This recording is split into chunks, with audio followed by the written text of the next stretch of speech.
Quintero, estudiante de la sección SP04 de la carrera de Derecho semipresencial. En este momento, en esta oportunidad, vengo a hablarle sobre varios puntos. Entre ellos tenemos el Estado. Generalmente el Estado se le define como la sociedad civil, jurídica y políticamente organizada. En eso consiste el Estado, en la institucionalización jurídica y política de la sociedad. La organización del Estado. El Estado está conformado por el poder público, el gobierno, o sea, el poder público, que es el gobierno, el territorio, que es el espacio geográfico, y la población, que es el pueblo. Para entender el surgimiento y la evolución del Estado debemos tener claro dos conceptos básicos. Primero, el ser humano tiene que ser, es un ser sensorial, ¿verdad? Y por ende es el elemento básico de toda sociedad, de todo pueblo, de toda nación. El ser humano es un ser individual de naturaleza social y como individuo es una persona, es decir, es un compuesto inseparable entre materia y espíritu. La materialidad le impone necesidades fisiológicas, tales como el comer, el vestir, el habitar, cohabitar, que deben ser satisfechas de acuerdo a su dimensión espiritual, es decir, a su racionalidad y a su voluntad. La espiritualidad le plantea la necesidad de conocer, reflexionar, decidir, participar, de solidaridad y también la parte estética, entre otros. El concepto para hablar un poco más sobre el concepto de sociedad, bueno, todas las corrientes filosóficas y políticas, aún las materialistas y las individualistas, están de acuerdo en que los seres humanos, además de ser individuos, es decir, seres únicos e indivisibles, son seres sociales, que son seres capaces de sobrevivir y desarrollarse como seres humanos, que necesitan de la cooperación y del auxilio de los demás individuos a su alrededor, es decir, de los demás seres humanos. Si los seres humanos son seres sociales, esto quiere decir que siempre han existido y conformado sociedades. Ahora pasamos a hablar sobre los elementos constitutivos del Estado. Los tratadistas suelen distinguir dos elementos esenciales del Estado: los visibles o materiales, entre ellos están el territorio y la población, y los formales, es decir, son los órganos oficiales que los representan y cumplen sus funciones, y la autoridad legal que se halla, es decir, el poder. Entre los visibles o materiales, bueno, tenemos la población, que es el conjunto de personas que habitan en un territorio determinado donde actúa el poder público, sean nacionales, extranjeros, residentes o transeúntes, que están unidas por intereses comunes. El territorio es el espacio material que constituye la porción geográfica determinada y exclusiva donde se asienta la población y ejerce el imperium, es decir, el Estado. Los elementos del territorio, a su vez, el territorio tiene varios elementos, entre ellos tenemos la unidad jurídica. Refiere a la existencia de un solo ordenamiento jurídico en todo el territorio donde tiene soberanía el Estado. La unidad natural o física, ella hace referencia a la geografía y comprende lo que es el suelo, delimitado por la frontera, el subsuelo, el espacio aéreo, el mar territorial y el espacio lacustre, comprendido por los lagos, lagunas y ríos. La indivisibilidad significa que por reglas, que los países son de territorio continuo, aunque por excepción puede ser discontinuo. Ejemplo, tenemos Venezuela con Nueva Esparta, el estado de Nueva Esparta, que está lejos, o sea, del territorio geográfico, pero forma parte del país Venezuela, pues. No visibles o formales o constitutivos. En ese tenemos el poder. Es la suprema potestad del Estado que lo autoriza para imponer decisiones de carácter general y regir aún coercitivamente según reglas obligatorias. La convivencia de cuantos residen en su territorio sujeto a sus facultades políticas y administrativas que lo obedecerán, es decir, los ciudadanos que obedecerán al poder. Forma de Estado y su evolución. El Estado es una concepción social cambiante que depende más de la sociedad que de un Estado establecido. Consiste en la entidad jurídica y política que está ubicada en un ámbito físico determinado y que ejerce poder respecto a un conjunto de personas. Entre las formas del Estado, existieron varias formas de Estado hasta las que tenemos hoy día. Está el Estado primitivo. Estos estados primitivos se caracterizaban porque llevaban una vida nómada, es decir, cambiaban de un sitio a otro, no eran constantes en un mismo sitio geográfico. El parentesco es místico, se creen protegidos descendientes de un mismo animal. La determinación de que un hombre se coloque en un grupo clan por encontrarse descendencia por las mujeres y las pertenencias se transmiten, o sea, de padre a hijo, combinado a la regla de que se prohíbe el matrimonio en el interior de un mismo clan. Además, los derechos individuales no existían si no se tomaba en cuenta, es el clan, lo que decía el clan. Otro de los estados-ciudad estatales. Son aquellas formas de agrupación humana que además de una organización económica y social poseen un territorio y una forma de gobierno de autoridad más complejas y estructuradas. También tenemos las sociedades no estatales. Surgieron en los albores de la humanidad y subsisten en algunas regiones todavía de África y de América Latina y el Pacífico. Se caracterizaron y se caracterizaron también en su momento porque no estaban suficientemente estructuradas. Aún así mantienen todavía formas primarias de cohesión social y de gobierno, o sea, de autoridad. Y su territorialidad es inestable. Generalmente son sociedades nómadas también, ya que sus formas de producción son generalmente que si la caza, la pesca, la recolección de frutas y raíces. Es decir, generalmente son sociedades no agrícolas como tal. Tenemos también el estado de la época antigua, el estado teocrático o imperial. En este tipo de estado, encontramos varias características específicas allí. El ejemplo es que de los reinos que existían, por lo menos en los valles del Nilo, los monumentos de Egipto, demuestran una civilización avanzada y una organización política muy de verdad avanzada y todavía se mantiene en los tiempos. Existía en el imperio faraónico la densidad de la población fijada en un valle, como era un valle tan fértil, ¿verdad?, como el Nilo, y por la necesidad de otras obras públicas a la orilla del río Nilo. También el estado semita en Mesopotamia, en China con las dinastías. Existía también una soberanía absoluta que no admitía ningún otro gobierno ejercida en nombre del protector del Dios. Existía un despotismo político y religioso, y la forma general del Estado fue la de una autocracia monarquía despótica, teniendo por sanción de su autoridad la religión o la conquista. Su unidad se basaba en el culto de los dioses comunes y los monarcas fueron venerados como tales. En la época feudal, en la sociedad feudal las características fundamentales son las siguientes. Pero el concepto de soberanía que allí se establecía era concebida como una entidad en razón de la existencia de la extensión territorial que se poseía, y es por ello que la legislación civil y consuetudinaria establece pues que uno de los privilegios que allí se mantuvo fue el de acuñar monedas que pertenecían a los señores feudales como algo único de ellos, originando que los emperadores tuviesen resultados muy escasos sobre el control de mando. También el fraccionamiento del imperio, del poder político entre un gran número de señores feudales que mantenían allí su poderío. La función de administrar justicia, la de garantizar la seguridad y paz y de mantener caminos y obras públicas, era referida a lo que se mantenía allí como especie de terreno. Allí hubo también una confusión política en los derechos primordiales, ¿verdad?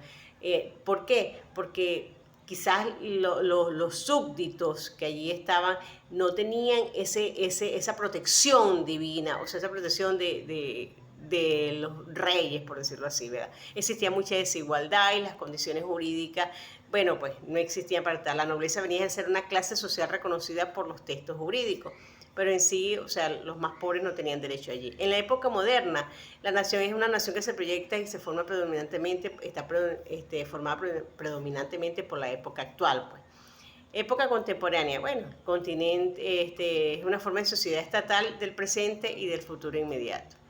Es importante señalar que los legados del Imperio Romano al derecho público dejó principalmente muchas nociones de soberanía y de imperio. La soberanía en el sentido de que los pueblos constituyen el imperio, no tiene otro poder por encima de él. El imperio es el poder supremo. Como dicen los romanos, la soberanía se expresa por las órdenes que dictan los magistrados romanos, se ejercen el poder en nombre de Roma. Cuando hablamos de nosotros de nacionalidad y de ciudadanía, diferenciamos estas dos. Primeramente, nacionalidad. Se refiere al lugar de nacimiento de los habitantes, es el carácter de los individuos que constituyen una nación, es el estado civil de la persona nacida o naturalizada en un país o perteneciente a ella por lazos de sangre paterno o materna.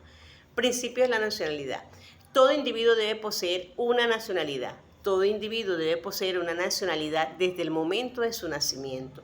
Todo individuo puede cambiar su nacionalidad siempre y cuando el Estado al que aspira lo acepte. Pendiente con esto. Clases de nacionalidad. Tenemos la nacionalidad originaria, es aquella que proviene del hecho mismo del nacimiento de una persona en un estado determinado. La nacionalidad adquirida es aquella que proviene del cambio voluntario de nacionalidad. Sistemas que nos permiten verificar, ¿verdad? La nacionalidad originaria, por decirlo así. Primeramente tenemos el ius soli, el derecho del suelo. Este sistema determina si la nacionalidad es de origen feudal, propiedad o bien exclusivo.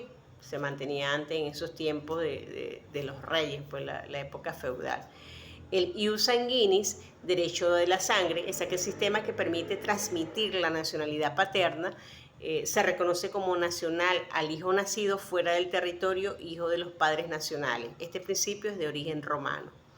El sistema mixto es la aplicación conjunta de ambos principios, del primero y del segundo que les nombré, y ha sido adoptada por la mayoría de los países. En Venezuela este sistema se aplica, pues.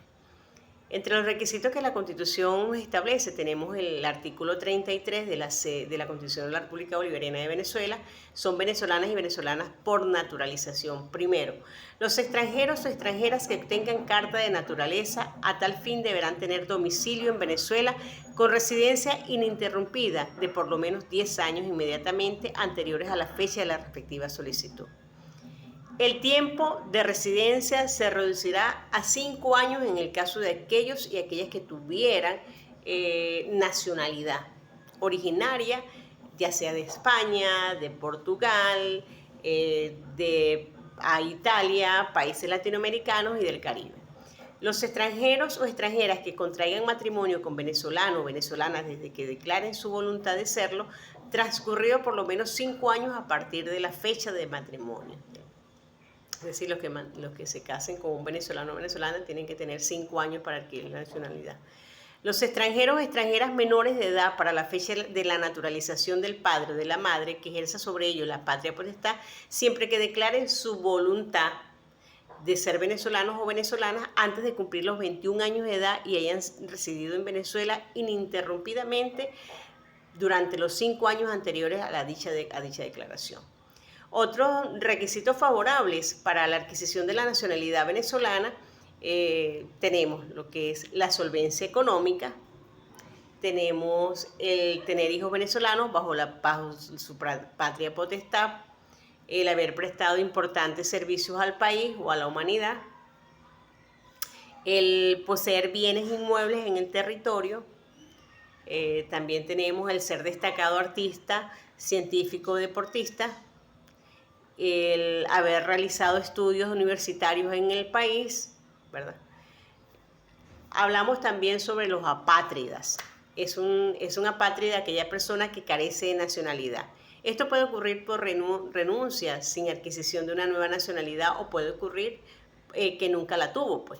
Otro caso sería el que tuvo una nacionalidad y la perdió. Esto puede ocurrir también en el caso del matrimonio, cuando las leyes del Estado al que pertenece la esposa, por decirlo así, establecen que ésta adquiere la nacionalidad del marido. En tal caso, si las leyes del Estado del marido no determinan que la esposa adquiere la nacionalidad de su cónyuge, la mujer quedará sin nacionalidad. Miren cómo es el caso. Otros hechos que pueden originar pérdidas de nacionalidad son las guerras, las persecuciones políticas y religiosas, las anexiones territoriales o la desaparición del estado de pertenencia. O sea, la desaparición del estado donde tú naciste, pues. Pérdida y recuperación de la nacionalidad. Pérdida de la nacionalidad. Cuando hablamos nosotros de pérdida de nacionalidad, pues esta se produce por la efectiva adquisición de una nacionalidad extranjera, teniendo ello efecto fundamental en virtud de la voluntad del sujeto. Es decir, el sujeto, la persona a la que la solicita, es la que tiene la voluntad de pedirlo o no. Y de perderlo, por supuesto. La pérdida de la nacionalidad adquirida se produce cuando un individuo adquiere una nueva nacionalidad en renuncia de otra nacionalidad adquirida que antes tenía. Depende de la voluntad del sujeto y del acto de soberanía del Estado que la concede, sin la previa autorización del país que abandona. También surge por la opción entre dos nacionalidades, como en el caso de escoger entre la del lugar del nacimiento o la de sus padres. En nuestra legislación venezolana, el artículo 34 de la CRBV, la Constitución de la República Bolivariana de Venezuela, establece el principio de la doble nacionalidad, al establecer que la nacionalidad venezolana no se pierde al optar o adquirir otra nacionalidad. Al igual que para el Estado venezolano, que otorgue una carta de naturaleza a un extranjero, no puede exigirse que renuncie a su nacionalidad de origen. En cuanto a la pérdida de la nacionalidad por acto voluntario de la persona, no puede admitirse que los venezolanos puedan ser privados de su nacionalidad originaria.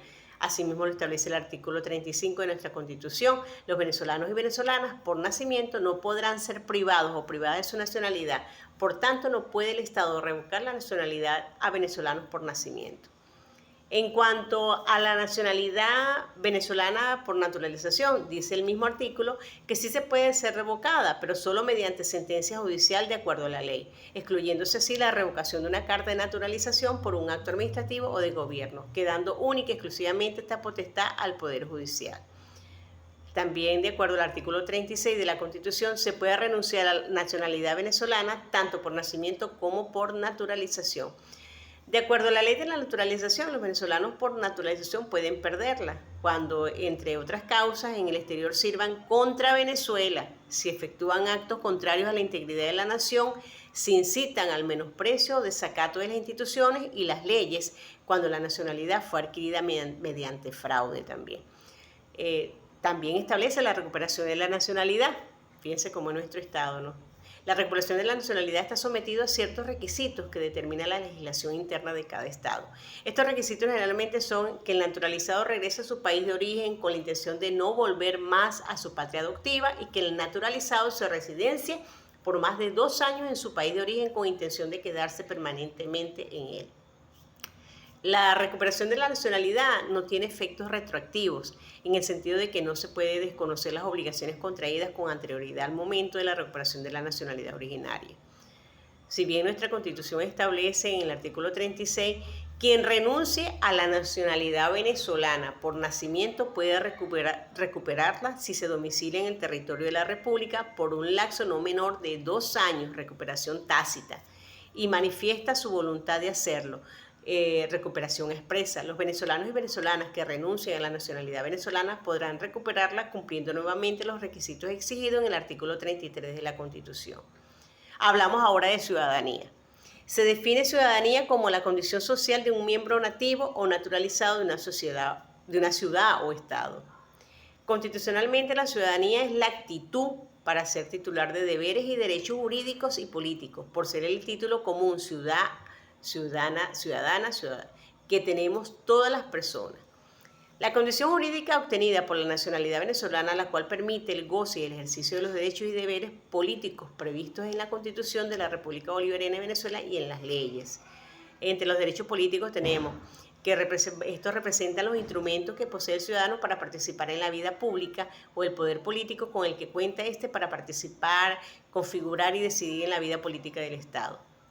También tenemos el derecho a la participación. Todos los venezolanos y venezolanas tienen el derecho de participar en la elección de los distintos cargos públicos y todos aquellos actos donde se merite su participación. Asimismo, todos y todas pueden asociarse con fines políticos, artículos 60 y 67 de la Constitución Nacional. Derecho a manifestar. Sin otros requisitos más que los que exige la ley, todo ciudadano y ciudadana tiene derecho de manifestar de forma pacífica, sin armas. Así lo establece nuestra Carta Magna en el artículo 68. Derecho al sufragio. La Constitución en su artículo 63 define que todo ciudadano y ciudadana a través de votaciones libres, universales, directas y secretas tiene derecho a sufragar, ya que este es el derecho esencial para la democracia.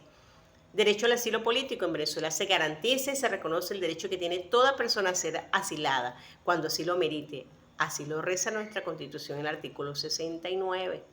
Derecho al referendo popular. Uno de los medios de participación ciudadana para ejercer la soberanía es el referendo popular, que puede ser consultivo, revocatorio, aprobatorio. La Constitución dedica los artículos del 71 al 74 a la explicación de este derecho.